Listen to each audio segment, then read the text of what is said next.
Hello, Garland Nixon here with the one and only, for God's sake, that would have to be spam. But the one and only Mark Sleboda, he is in Moscow, and we're going to learn all kinds of exciting and important and possibly horrifying things today. Let's talk.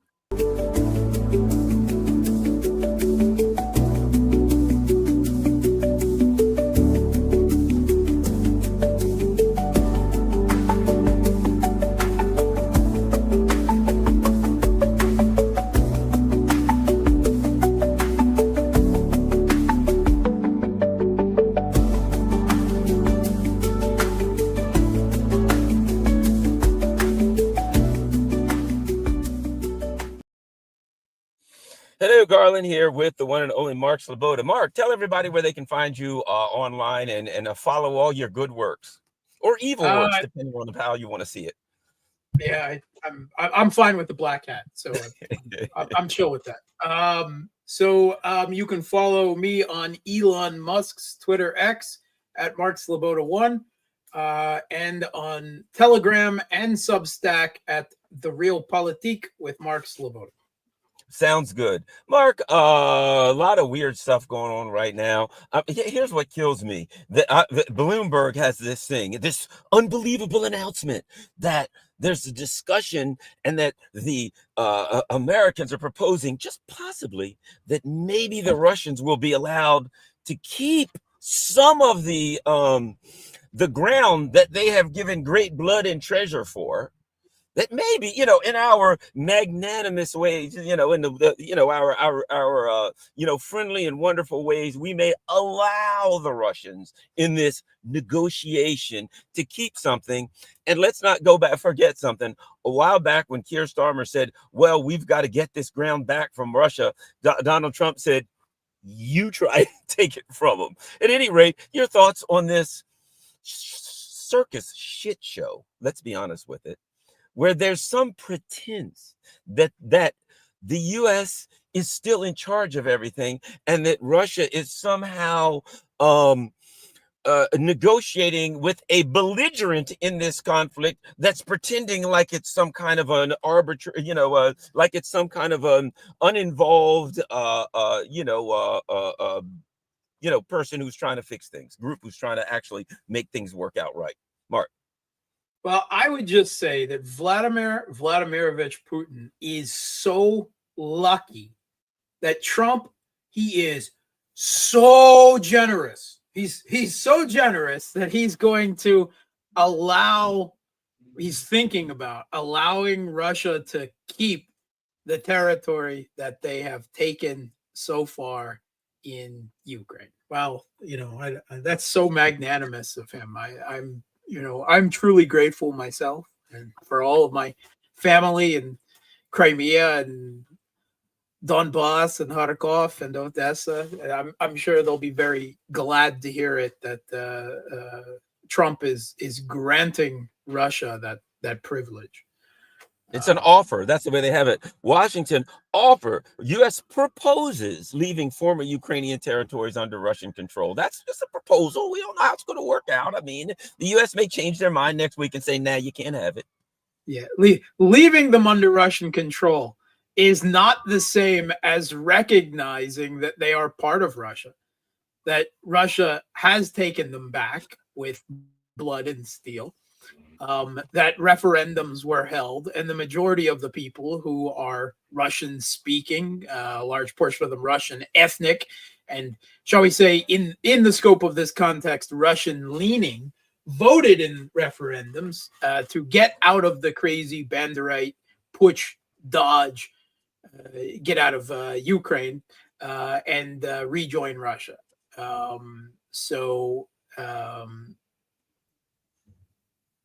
One of the Russian requirements, and this has been explicitly spoken of by Putin, right? That if the West, in the course of a diplomatic settlement soon, and we're particularly here talking the United States, of course, does not recognize that these territories are part of Russia, not just you can keep them, but recognize them as part of Russia, then Russia will take more. and Russia will do the same process, probably across essentially the entire east bank of the Dnieper, right, including Nikolaev, Odessa, Dnipropetrovsk, Kryvyi Rog, Kharkov, and hey, since they're on that side of the Dnieper, Sumy and Chernigov as well, where Russian forces are already moving into. So this is, the Western media continues to act, astonished and outraged that the Trump administration is, however grudgingly, being dragged by the nose to accepting reality, a reality on the conflict. As parties on the losing side of this conflict, they cannot change, right? That is the only path to a diplomatic settlement as Russia sees it. And it has to be said that Russia's willing to continue talks, but they've said, reiterated once again today, after the complete failure of the Trump-pushed energy infrastructure ceasefire, which the Kiev regime broke essentially every day, and sometimes 4 and 5 times on the same day, that obviously they can't be trusted, for certainly not for any general ceasefire. And with the increasingly shrill British and French insistence that as soon as there is a ceasefire, they're going to put troops on the ground in Ukraine. That is NATO troops, whatever hat they're wearing. That Russia is prepared, that they're just going to keep going. In fact, right now, Russia, I don't know if you want to call it a broad across the contact line offensive. I think there are bigger, more dramatic offensives to come this summer with new troops that will be introduced. But right now, Russia is pressing everywhere. Right after about a month and a half, 2-month pause, right, with the worst of the Rasputitsa, the mud season, and taking a number of Kiev regime attempts at counterattacks south of Pokrovsk, in Toretsk, and just enduring them, and then now moving past them and continuing on, having blunted them. And now essentially recovered the entirety of the Kursk territory. Russia is pressing everywhere. And if you want to take a look at areas of the front that the Western mainstream media is not talking about, right, in the South Kharkov region and the very north of the Donbass, and in Kupiansk and Liman, Russia has, in the past few days, broken through the Kiev regime's defenses and is moving into the outskirts of Kupiansk and onto Liman. And once Kupiansk, Liman, and Izum are retaken, and Russia had them at the beginning of this conflict, but was forced to withdraw from them in the autumn of 2023 because they went into this conflict with too small of a force, only 150,000 troops.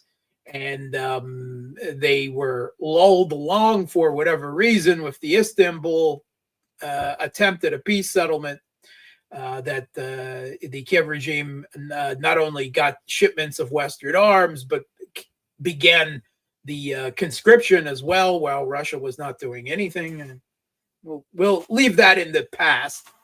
But Russia was forced to withdraw from that part of the Kharkov region in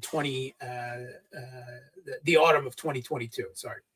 And now Russia is taking them back, and that will facilitate the taking of the last defensive line in the Donetsk region, right? The Slavyansk, Kramatorsk, Konstantinovka line. And having that northern it's a higher geography, topography position, and having secured Chasiv Yar by that time, it's like 60-70% secured now. That will give Russia the commanding heights over the Slavyansk-Kramatorsk area, the agglomeration, which will make it very hard to defend.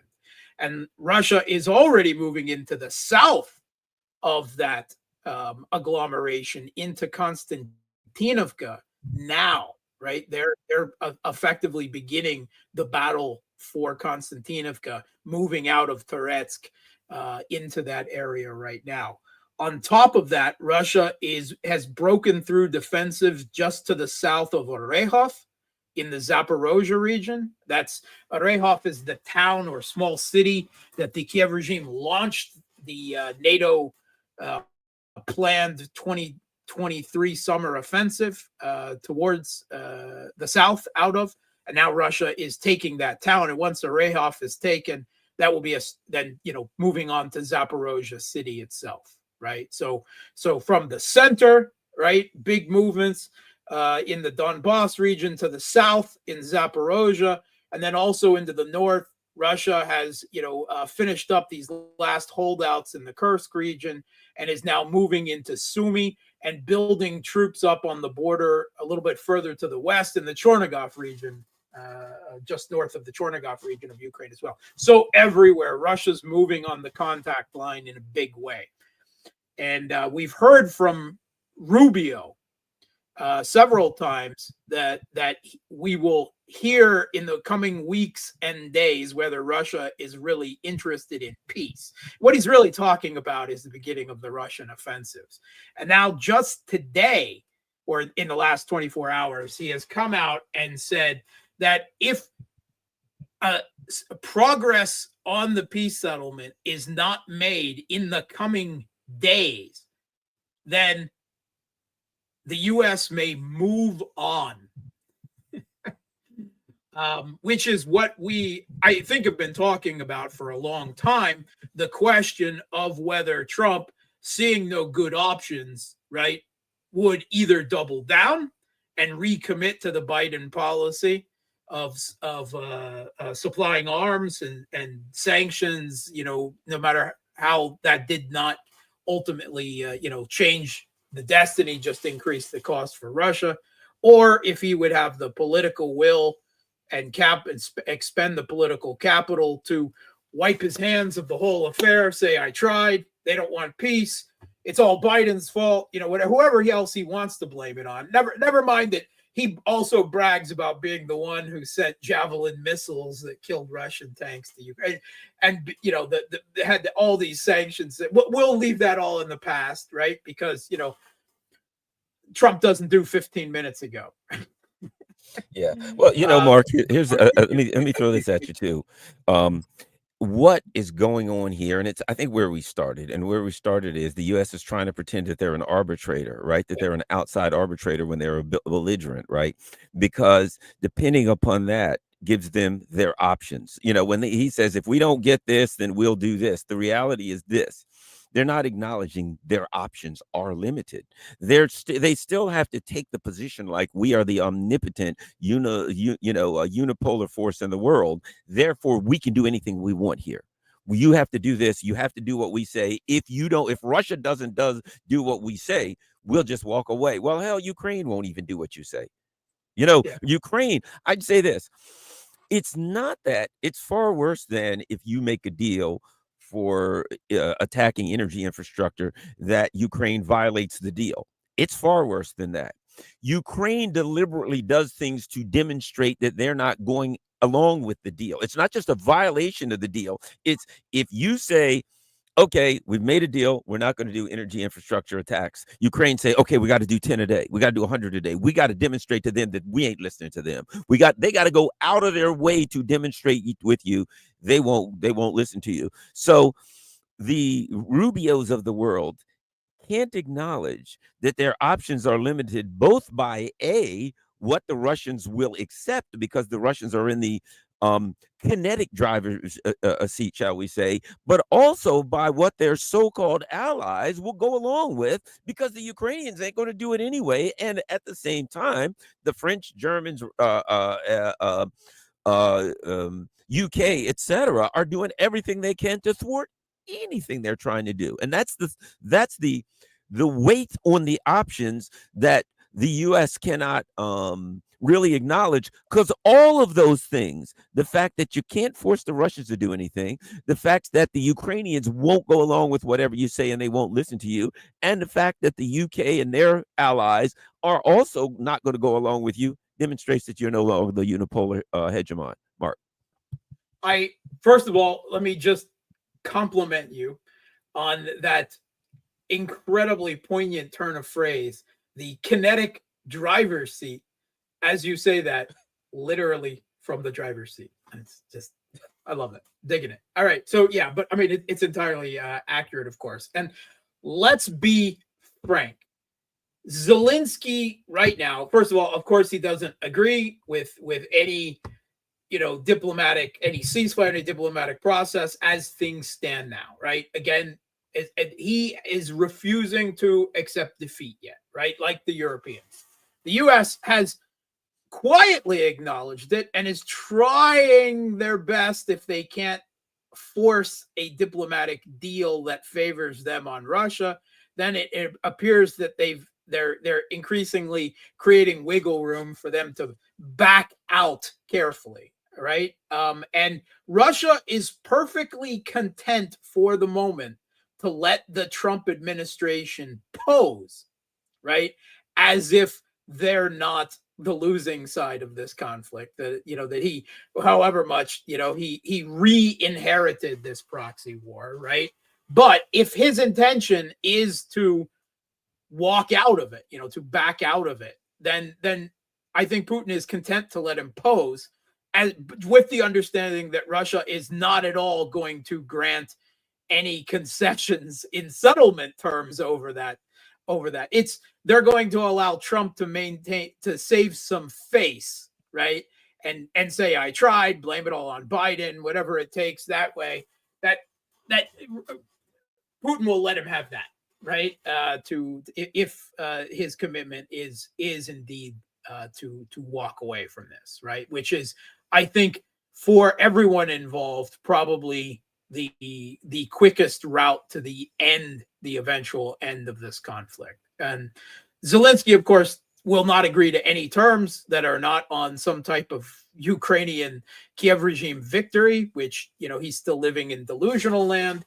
But he feels entitled to defy Trump on this because of European support, because of Starmer, Macron, von der Leyen, these others paying court to him, hugging him, holding his hand, say, it's okay. Did Trump yell at you? He's an old meanie, right? He's, but, and right now, the Europe, speaking of as the EU, right? Or, right now, France and the United Kingdom, with Germany, with Merz, about to take the chancellorship in Germany, he's going to hop right in there with them. He might even think that he can lead them on this, and he's already talking Taurus cruise missiles again, while his own SPD partners are saying, yeah, there's secret briefings that you don't have yet, and I think you'll probably back away from that once you have those briefings. Right, that will be his eventual, partners in whatever grand coalition government is cobbled together to govern Germany in the wake of the last election. So, right, Europe is defying Trump. Right, they mean to continue this war to the best of their ability and escalate it if necessary. Right, I fully believe that at some point, if Russia starts making considerable gains, that they will pull some kind of trade. Right now, they're saying that they will send, the British and French are the only ones, by the way, and the Baltics, if anyone counts them, who say that they will actually send troops into Ukraine. Everyone else is, no, you got that. You go ahead. So their coalition of the willing, which was once some 27 countries that were never named, is down to 5 if you count the Baltics, which I don't. Maybe Denmark. Can I ask you a quick question about that, Mark? Yeah. I got a question on your thoughts. I thought, because a quick thought on that. It seems to me there's one or two things going on that because if you look at it, the people of the UK and France, I don't think they're down with sending their troops into a Yeah. certain death in Ukraine, right? I feel like that a big part of that is rhetorical. Um, so, more so than we're actually going to send troops, it's Trump and Putin, whatever the case may be, are negotiating, and we're not in it. And the way we can get in it is to throw a spanner in the works, to throw a monkey wrench, to make sure that we say things that if the Russians hear them, they'll say we can't make a deal because as soon as we do that, we're going to do that. So while physically they can't really do it because and many have said their coalitions would collapse and their governments would fall and all kind of terrible things would happen. God forbid they send some troops in there and die. They'd have the bad situation at home. But a big part of this is we got to throw a monkey wrench in the process. And this is the only way we can be part of it. And by throwing a monkey wrench in the process, in the same way that I believe that those same groups are behind the infrastructure attacks and upping the infrastructure attacks as a way to, is their only way that they can influence the Russia-US talks. What do you think about that, Bart? Yeah, so I think there's two levels. And the first one is exactly what you're talking about, right? They, at some level, right, I think the surface level, if we want to call it that, believe that they know that Russia will never accept their troops on the ground in Ukraine, right? Not as part of any diplomatic, process. And that's their way of shooting down any possibility of ceasefires, right? So on. If they announce that unilaterally they'll send troops in as soon as there's a ceasefire, they know Russia won't agree to any ceasefire, and they don't want a ceasefire, not a unilateral ceasefire, because they want this conflict to continue, right? Ultimately, they hope that they could survive, drag it out for another 4 years, and then they could roll the dice and hope that Trump is gone and a Democrat or a more traditional neocon manages to squeeze in there instead of JD Vance, right? They'll take that chance, right? Or black swan, Putin dies. They, for some reason, they're fixated on this. They think that if Putin died, that Russia wouldn't have a leader who would be much less moderate.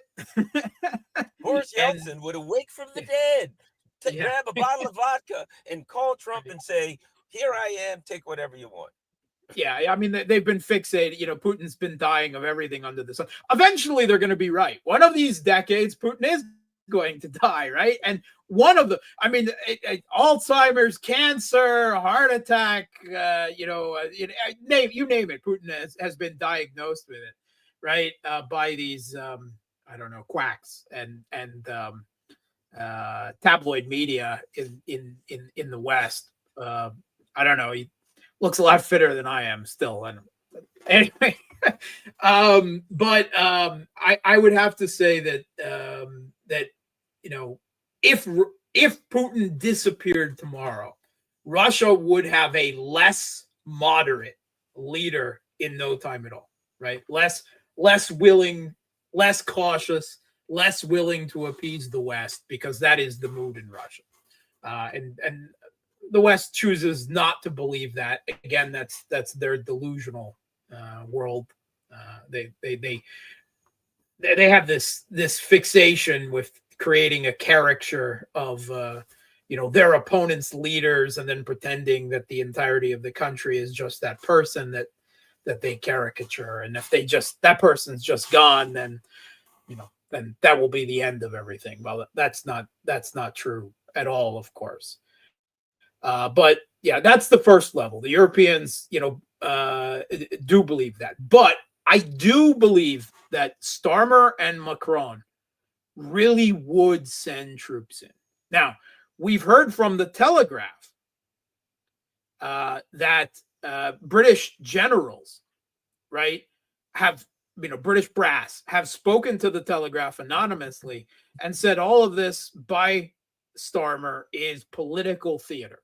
They use those words, political theater, and that the United Kingdom does not have the capability. They don't have the troops. They don't have the armaments to send troops into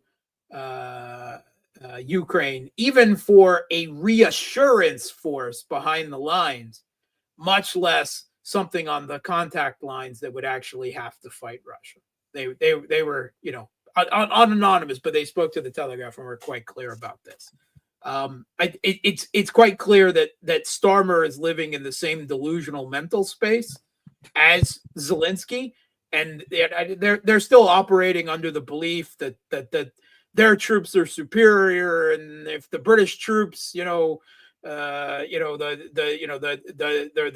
British imperial troops just show up and show off their red coats or whatever, whatever historical delusions he's operating under, that the Russians would just run away or something. Obviously, he hasn't studied his history of the Crimean War, or the history of the ill-fated Western intervention in 1921 into the nascent Soviet Union, and that they withdrew from in defeat. But anyway, and Macron feels, first of all, the man has a little Napoleon complex. Let's be honest. He thinks he's a great statesman, a great military leader, a great economist.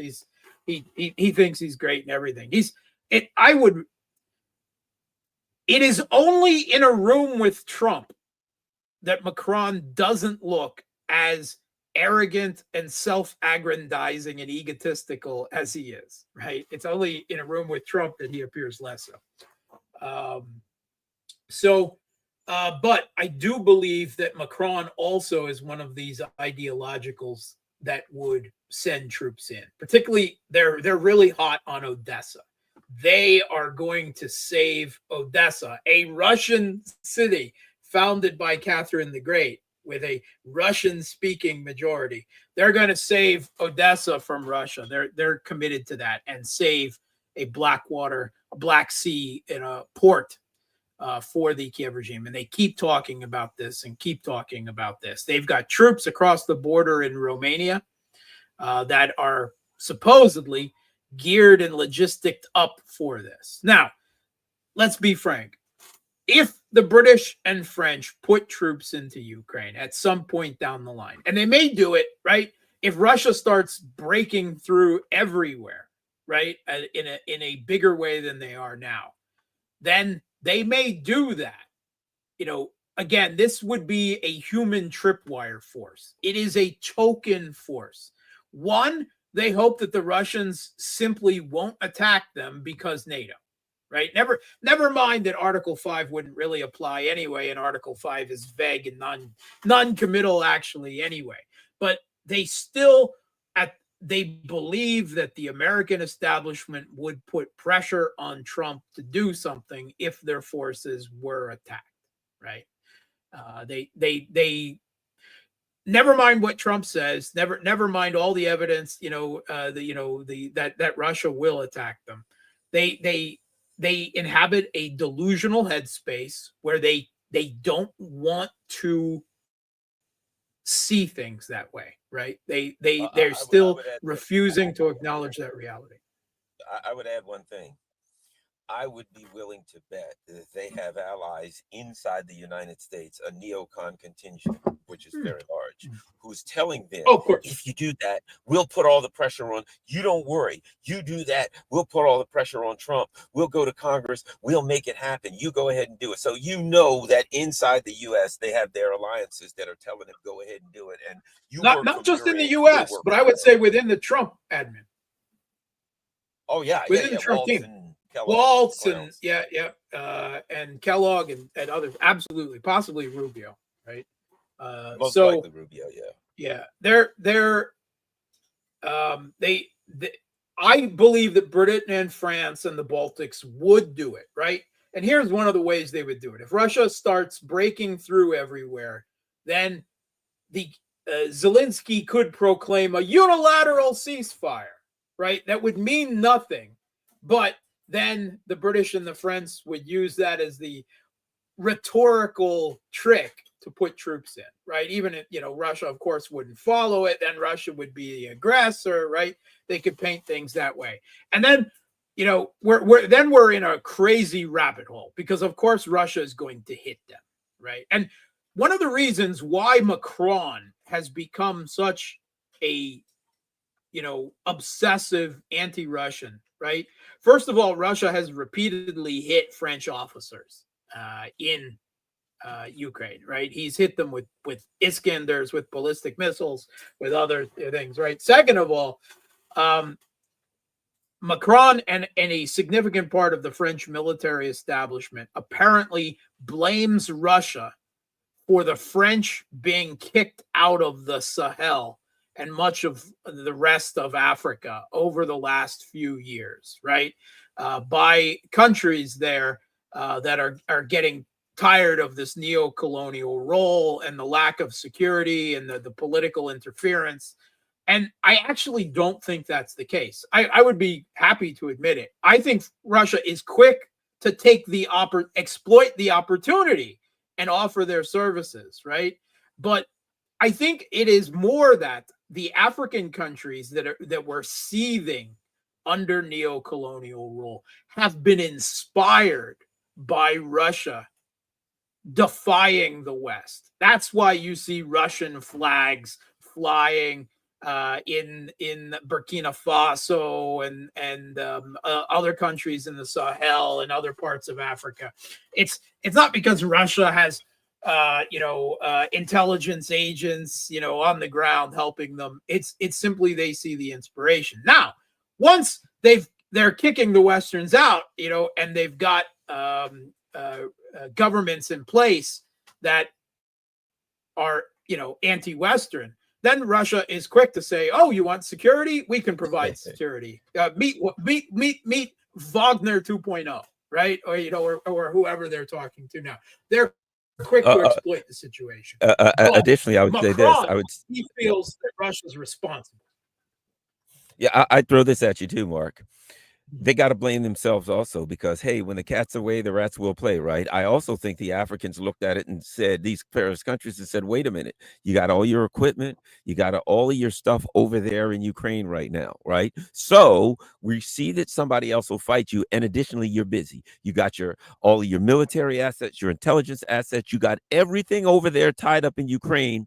It's our time to make our move. So I think they can only blame themselves, because I think a lot of these African countries saw a weakness. They saw a time of opportunity when France et al. Were all busy and didn't have the assets here. And they said, normally you'd have all your planes, you'd have all your equipment, you'd be over here, you'd really give us problems. Right now, you're busy. Now we're going to make our move. So the other part that they won't admit is, because they wanted this and they got all tied up and they put all of their assets in this Ukraine thing, they created an opportunity for these countries to make their move.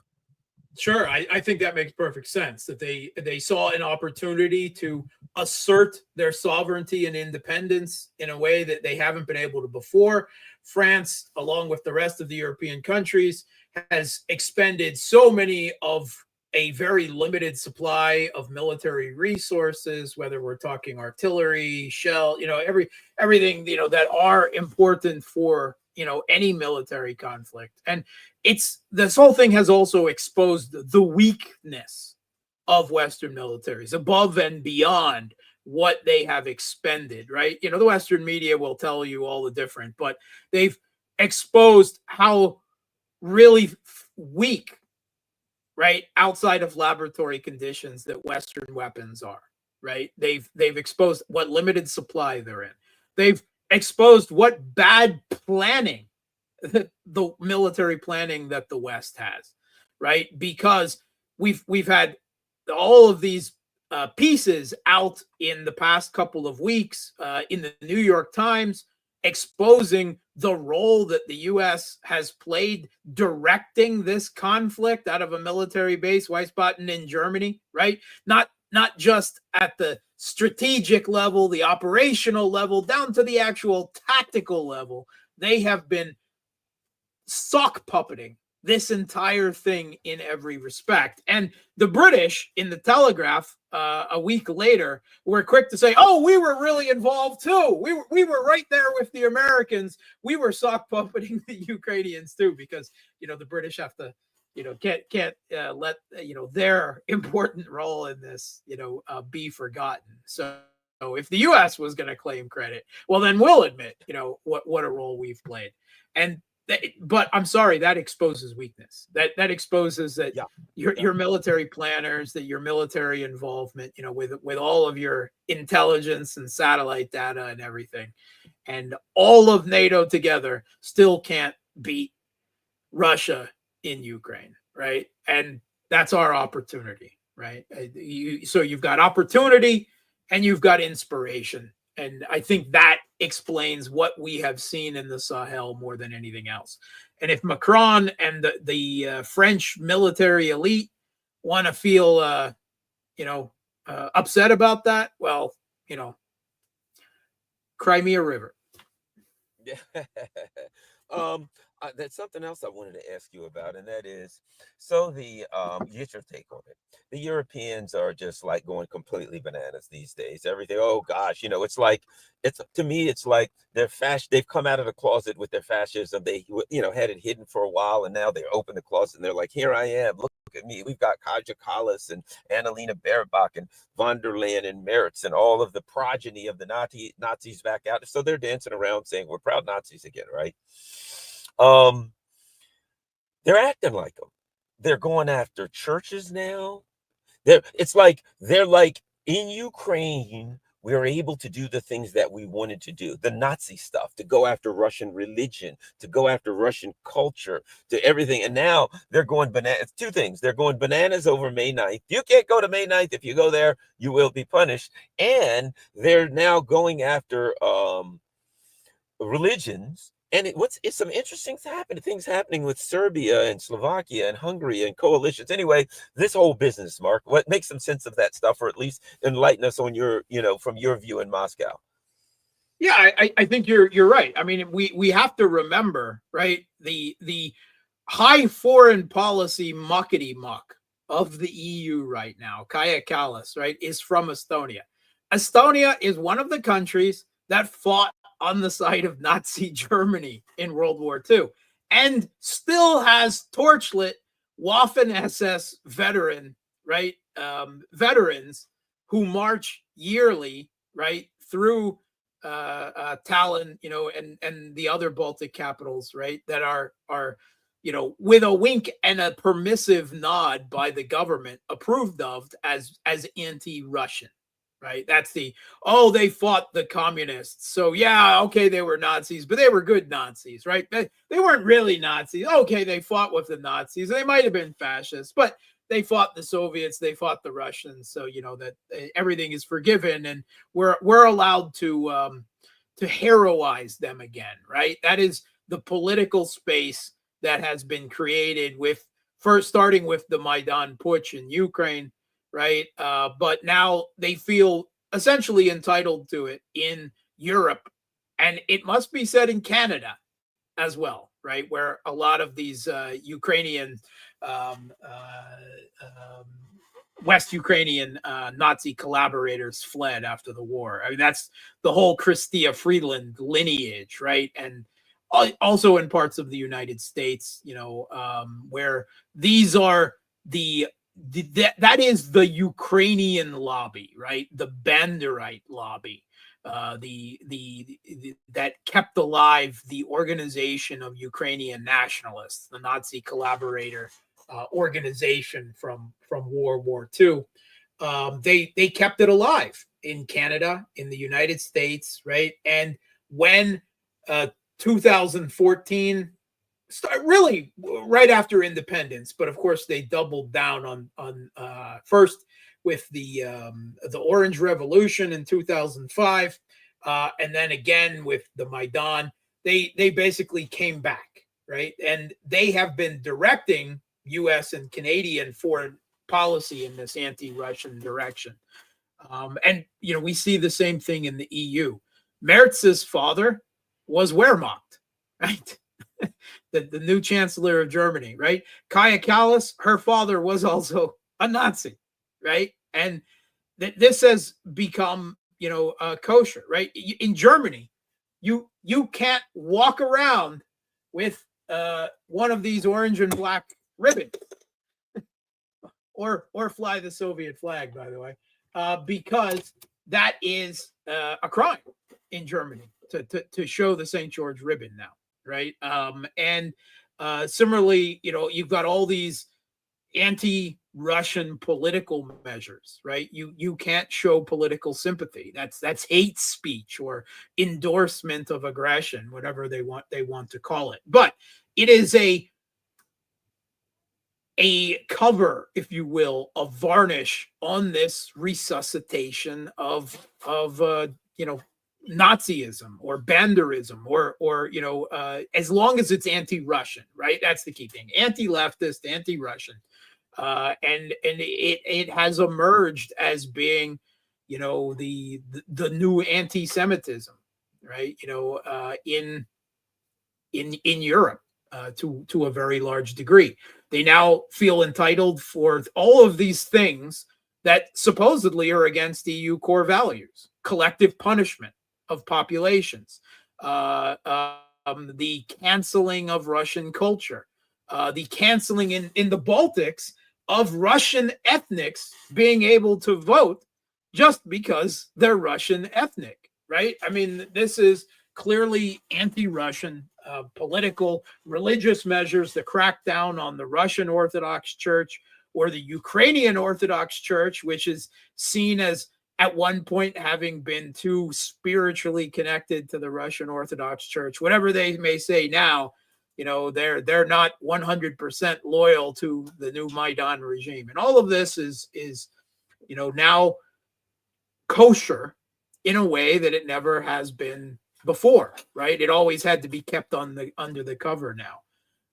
So you hear Kaja Kallas, the high EU foreign policy muckety muck from Estonia, trying to warn and to castigate the prime minister of Slovakia, Robert Fico, and the Serbian President Vučić. Their stated intention to come to Moscow to honor, to celebrate the 80th anniversary of Victory Day, the defeat of Nazi Germany by the Soviet Union, right? The liberation of their countries, right? Certainly Slovakia by Soviet forces. And Robert Fico replied back to the warnings of Kaja Kallas, right? Who are you? I am the prime minister of Slovakia, and Slovakia is still, whatever you may believe, a sovereign country, right? You can't order me, right? And whatever warnings and threats we will endure because we remember our history. We won't allow it to be distorted by your political reasons today, which at some level are certainly behind everything that has happened, in the last few years. And Fico represents that. And Vučić, in Serbia as well. His intent is coming as well, despite all of this, essential color revolution exploitation of protests in Serbia to try to overthrow him as well over the last few months. Right, not saying that there's not, again, as always the case, there is always domestic grievances, but then these are exploited and weaponized, right, as Western foreign policy measures with these color revolutions. So there is a defiance. And I think May 9th is going to be this pivotal moment, right? You're going to see leaders like Fico, who survived an assassination attempt by a pro-Kiev regime extremist, right? In Slovakia. Independent lone wolf. That's always the story, Mark. Don't forget, completely, totally an independent lone wolf who just started up all by himself one day, just like the JFK assassination. And Vučić will be there, but also the Chinese president will be there, Xi Jinping. Lula, the president of Brazil, will be there. There are reports that even Modi may show up. I haven't heard that that's confirmed yet. But if Russia could manage to get China and India together there, at any meeting that is not an official BRICS or SCO meeting, to get the presidents of China and India to stand together. And now, there is, with the U.S. tariff war, There is, I know India is trying to cut a deal, but they surely recognize at some level, how weaponized this whole thing has become. Anyway, I think May 9th will be a shining moment of rallying around Russia, rallying around in a truthful reading of history, and which leads us to a reassessment of the international situation, not only around Ukraine, but around much else in the world today. And it's going to be, I know the Western media will do it's like the way they don't report on BRICS and the SCO in the Western media. They don't ever want to, they really downplay it. They try not to report it at all, give it any significance. I imagine the Western mainstream media will try to do that as well, but I don't think they'll be able to do it this year. It's too big. It's an 80th anniversary. There's going to be too many world leaders there. Things are going Russia's way on the battlefield. Countries are showing, China is showing this defiance to the US's attempts at an economic diktat to the world, to rearrange the global economic order to once again benefit the US, now that it's the order that they created is no longer seen as benefiting the US, right? And it's not that they tried to negotiate their way out of it. They try to threaten and force it at the barrel of a tariff gun, right? All of this again and again, this hubris, this arrogance, this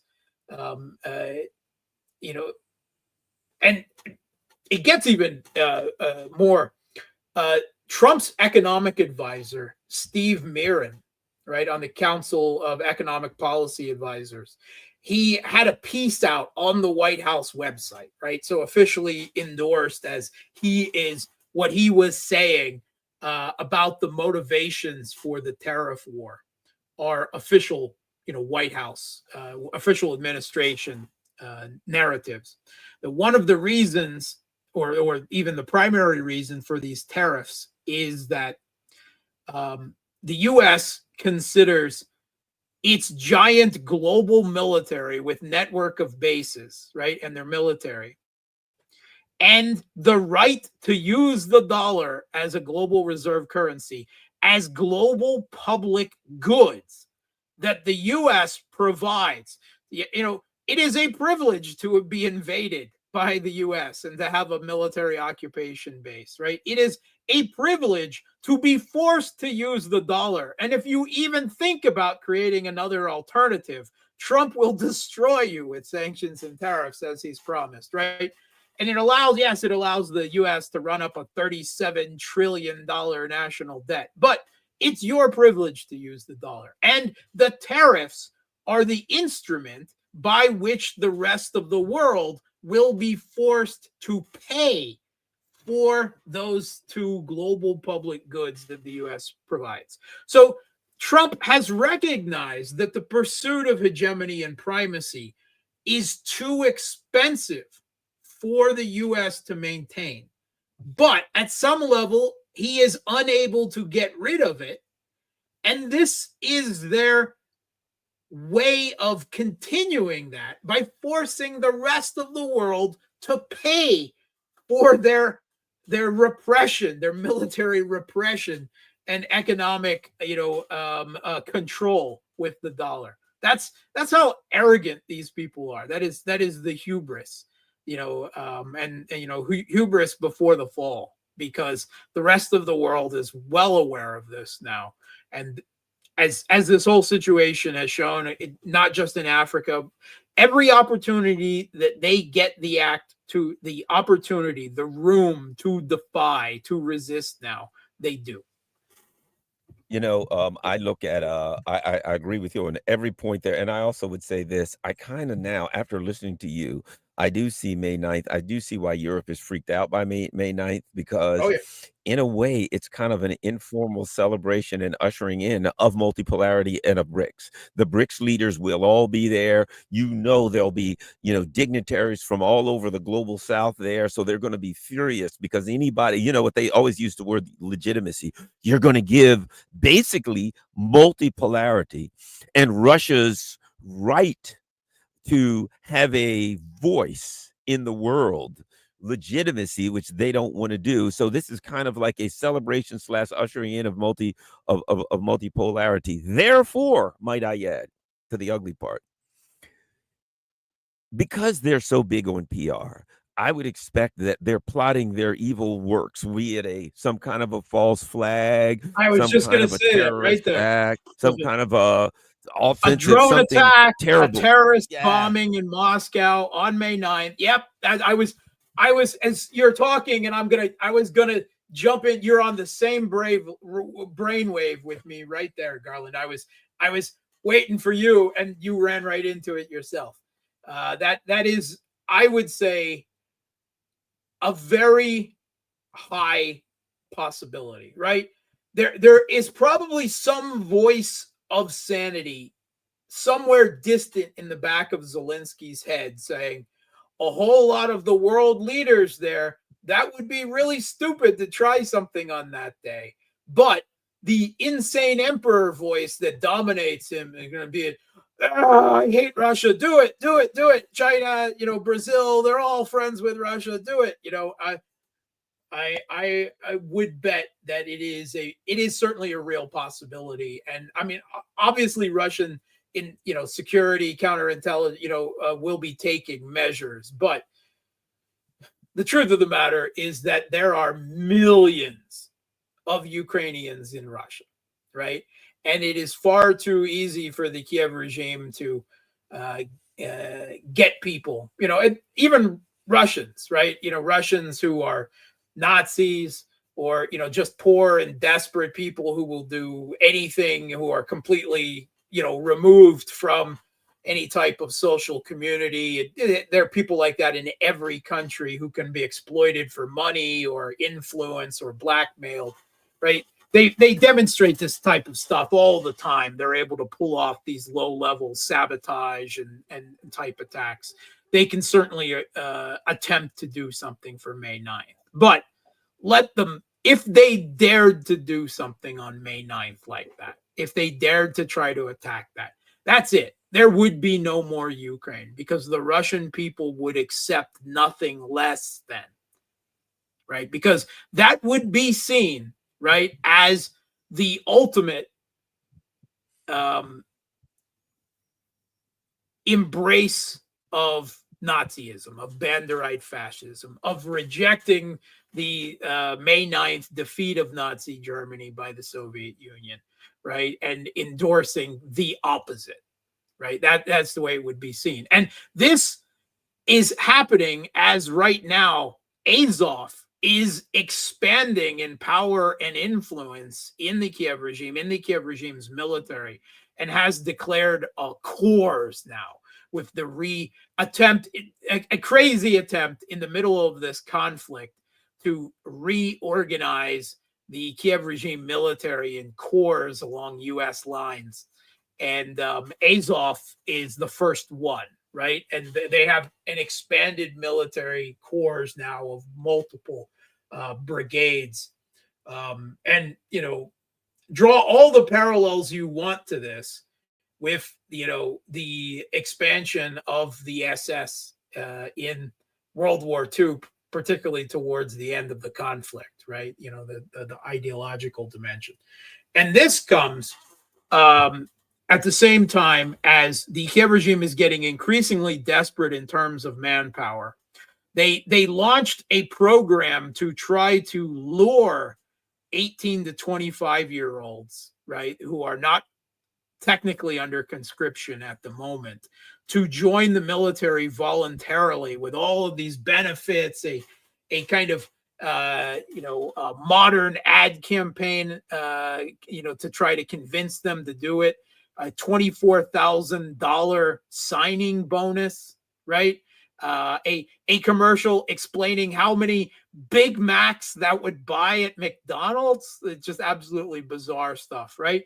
And in almost 3 months, how many Ukrainian 18 to 25-year-olds accepted? Less than 500. We don't know how many less, but that's the official numbers. Less than 500. Meanwhile, the same German researchers are reporting that Russia is now, they have voluntary contract soldiers, 1,400 new troops every day. 1,400. So it's gone up from over 1,000 now to 1,400. Again, showing the broad Russian public support for this, as well as, of course, the high pay and benefits involved in and the social honor, right? The prestige that comes serving with this SMO right now. And if you do the math there, even if you want to say Russia's taking, let's say, 400 casualties a day, counting dead and wounded, right? Wounded that can't easily return to the battle. That means the Russian military, the Russian SMO military, is getting bigger by 1,000 troops every single day. That it's just 500 over 3 months. That's by my calculations. I mean, yeah. I think it's slightly larger. I don't know how much more, but just slightly larger. Well, Mark, I think that's about it. I did want to ask you this. I don't know what you think of it. The questions about the Russians talking with the, what do you call people from Qatar? Qatarians, with the people from Qatar, and Iran's leaders. Russia's kind of part of this discussion about Iranian nuclear weapons, etc. What do you have any thoughts on Russia's part here? Because everybody's like, well, if there's a war, will Russia jump in? And well, now Trump says he's not going to attack. I really never really thought he was going to. I don't know, maybe I'm wrong, but at any rate, now Russia's in the mix, which I might I add, I always felt a lot of these long 6-hour discussions that Iran was always a part of that. They just didn't want to tell us. Do you have any thoughts on Russia's part of the discussions as far as Iran negotiations?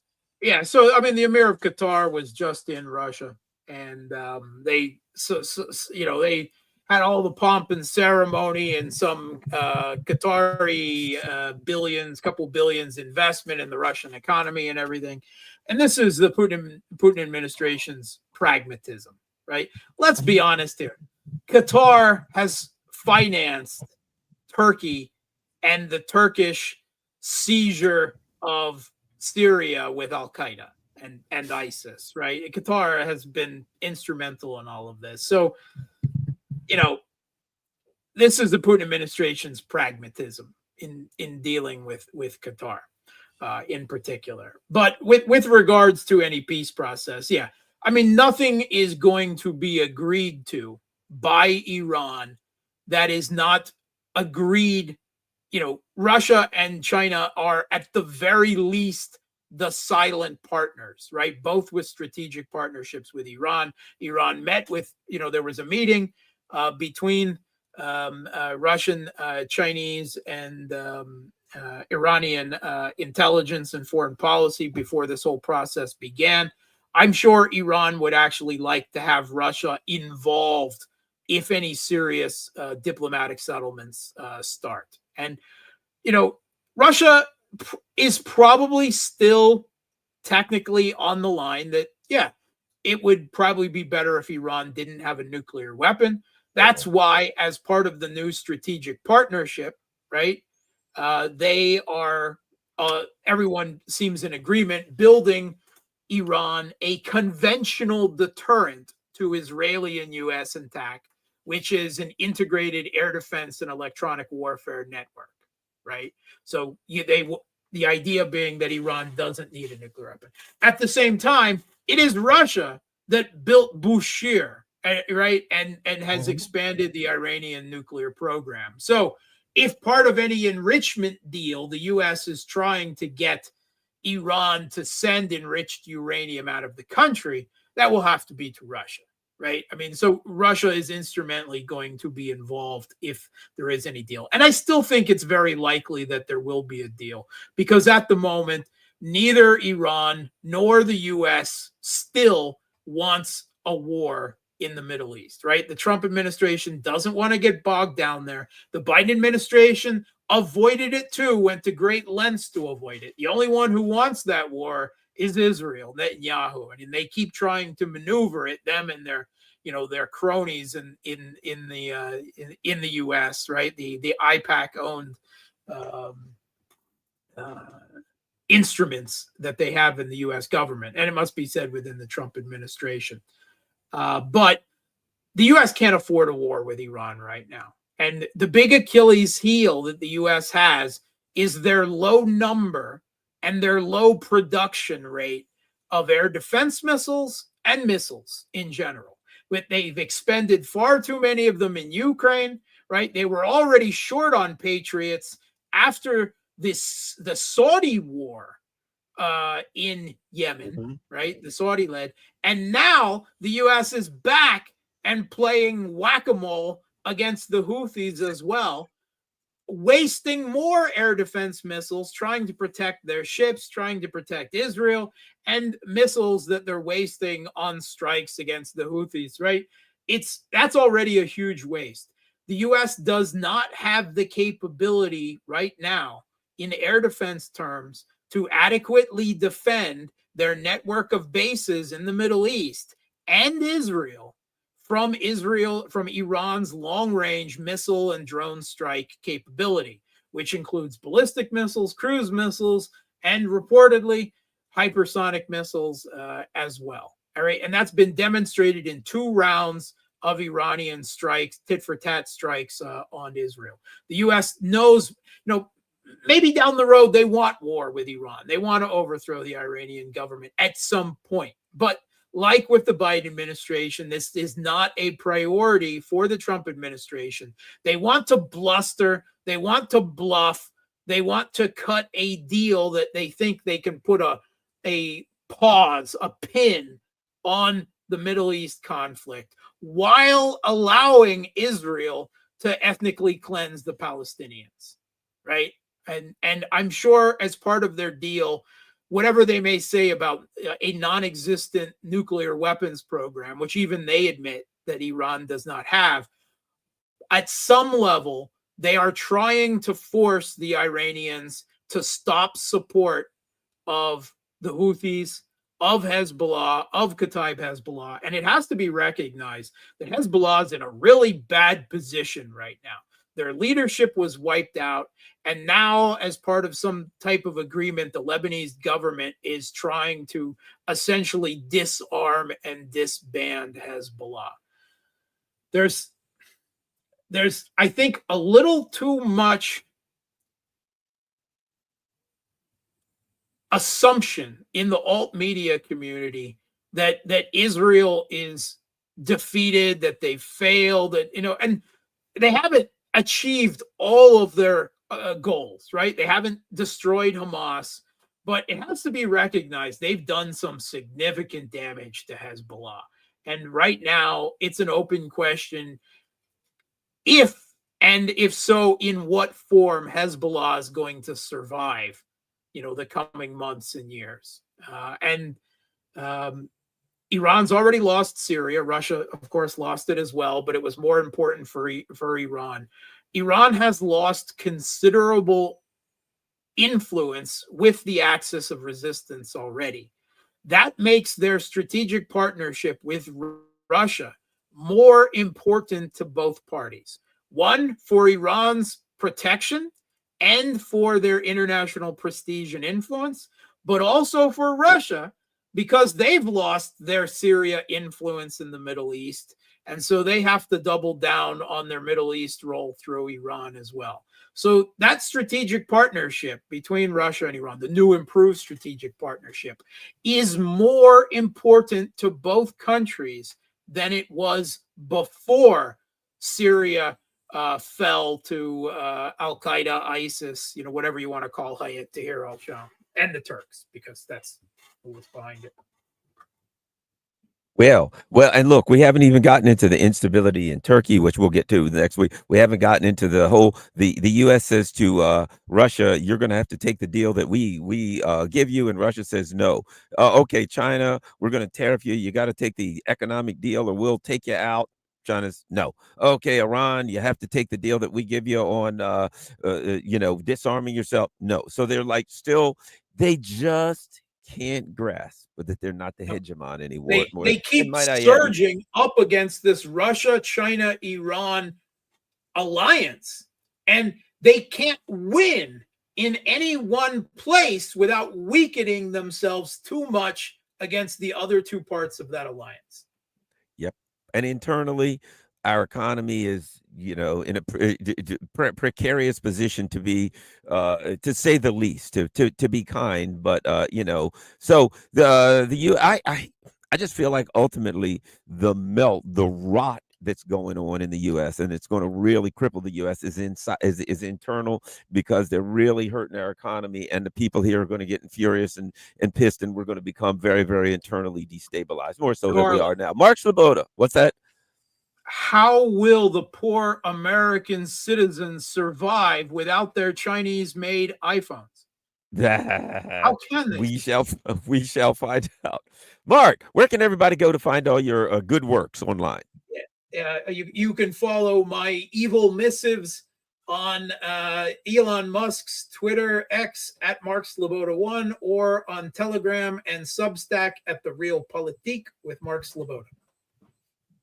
All right. Thanks a lot, everybody. Follow Mark Sleboda. Keep up with all of his work. Certainly appreciate. Hey, and what's important, everybody out there in Chatland, everybody in the alternative media verse, is this: you guys are what makes alternative media happen. And the way you can do it more than anything else, if you can afford to donate, great, donate. But even if you can't afford to donate, that's fine. Share this on all your social media platforms. We got 1,191 people. That means right now on X and whatever, Telegram, you name it, we should have a minimum of 1,199 posts with this particular segment. So thanks a lot, everybody. Get out there, make sure you like, make sure you subscribe, and as I said, very importantly, share this on all your social media platforms. Thanks a lot. We're out.